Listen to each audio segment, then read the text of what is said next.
네, 이번 시간에는 두 번째 개념, 연립방정식의 풀이 중에서 가감법으로 푸는 방법을 우리가 알아보겠습니다. 가감법이라는 것은 연립방정식의 두 1차 방정식을 변끼리 더하거나 빼서 연립방정식을 푸는 방법입니다. 감이 지금 더할 가짜에 뺄 감짜예요. 더하거나 뺀다라는 뜻입니다. 그래서 두 1차 방정식을 더하거나 빼서 우리가 어떻게 할 거냐면요. 문자를 없앨 거예요. 우리가 연립방정식이라는 건 미지수가 두 개라고 했죠. x, y 두 개 다 있습니다. 그 두 개 중에 하나를 없앨 거예요. 어떻게 해서? 더하거나 빼서. 자, 그럼 각 방정식의 양변에 적당한 수를 곱해서 없애려는 미지수의 개수의 절대값이 같아지도록 합니다. 자, 미지수의 개수의 절대값이 같아지도록 한다. 이렇게 나와 있는데 좀 어렵죠, 그렇죠? 말이. 자, 일단은 예제로 이따가 같이 보고요. 먼저 없애려는 미지수의 개수의 부호가 같으면은 두 식을 변끼리 빼서 다르면은 두 식을 변끼리 더해서 미지수를 없앤 후에 1차 방정식을 풀어주시면 됩니다. 그리고 거기서 나온 해를 다른 방정식에 대입을 해서 다른 미지수의 값을 구하시면 됩니다. 자, 말이 굉장히 어려워요. 우리가 예제를 통해서 같이 한번 볼게요.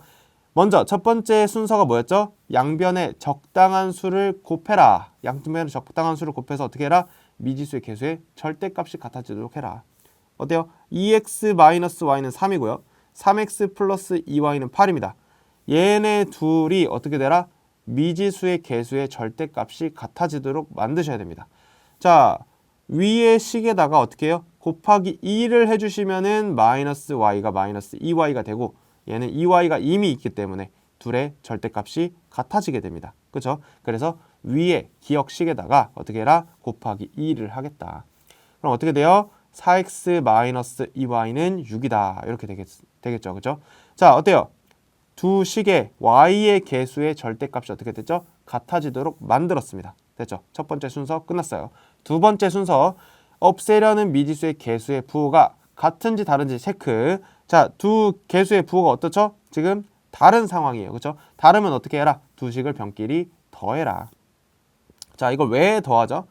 두 식이 없어져야 됩니다. 미지수 하나를 없애야 되는 게 우리 목적이에요. 그렇기 때문에 얘를 더해버리면은 마이너스랑 플러스가 서로 만나서 빵이 되죠. 그렇죠? 그래서 얘네 둘을 더해서 없애버리려고 더하는 겁니다. 그렇죠? 그러니까 부호가 같으면은 두 식을 빼야 얘네들이 사라질 거 아닙니까? 그죠? 그래서 얘네들을 없애는 게 우리 목적이니까 더하거나 빼서 얘네들이 없어지도록 만드셔야 됩니다.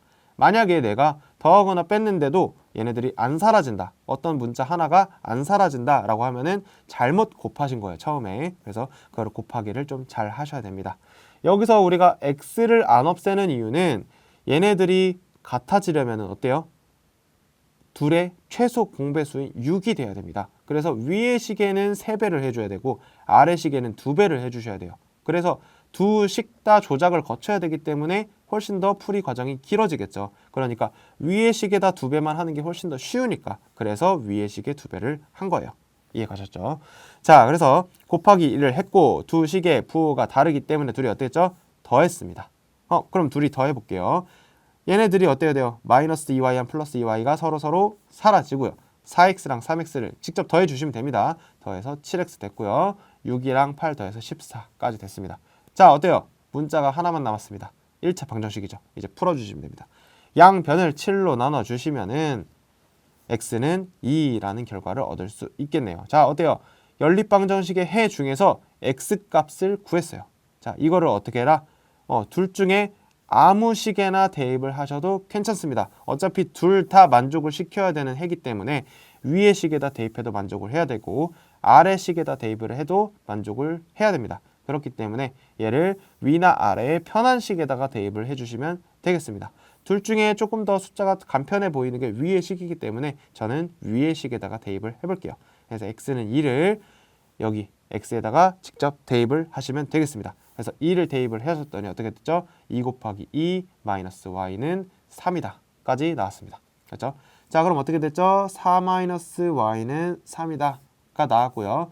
마이너스 y는 4를 우변으로 이항시켜 주시면은 마이너스 1이다가 나오겠네요. 양변에 마이너스 1을 곱해서 y는 1까지 구했어요.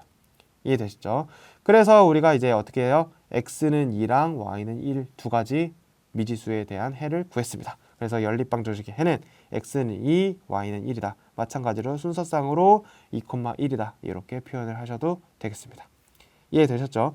자, 우리가 요 식을 제가 아까 설명을 드렸을 때 x를 소거해도 괜찮다라고 얘기를 했습니다. 그래서 이게 편하지만 굳이 한번 일부러 한번 해볼게요. 그래서 이 식을 위의 식에는 곱하기 3을 해주고 최소 공배수를 만들어야 된다고 했습니다. 아래 식에는 곱하기 2를 해서 한번 가감법으로도 또 풀어볼게요. 자, 위의 식의 3배를 하겠습니다. 어떻게 됐죠?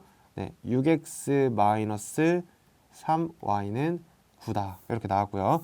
두 번째 식에는 2를 곱할게요. 6x 플러스 4y는 16이다. 이렇게 됐어요. 자, 아까는 부호가 달라서 서로 더해야 y가 사라졌었는데 지금 같은 경우에는 어때요? x랑 x, 6x, 6x 둘이 부호가 똑같죠? 이 두 식을 어떻게 해야 되죠? 빼야지 얘네들이 사라질 겁니다. 그죠? 그래서 얘네 두 식을 빼기를 해보겠습니다. 자, 6x에서 6x 빼니까 서로 사라지고요. 마이너스 3y에서 4y를 뺐어요. 부호 조심하셔야 됩니다. 그래서 마이너스 3y, 마이너스 4y 마이너스 7y가 되겠네요. 그죠? 다음 9에서 16을 뺐어요. 그죠? 더하기 하시면 안 됩니다. 조심하세요. 9에서 16을 뺐더니 얼마가 나왔죠? 마이너스 7이 나왔습니다. 그렇죠?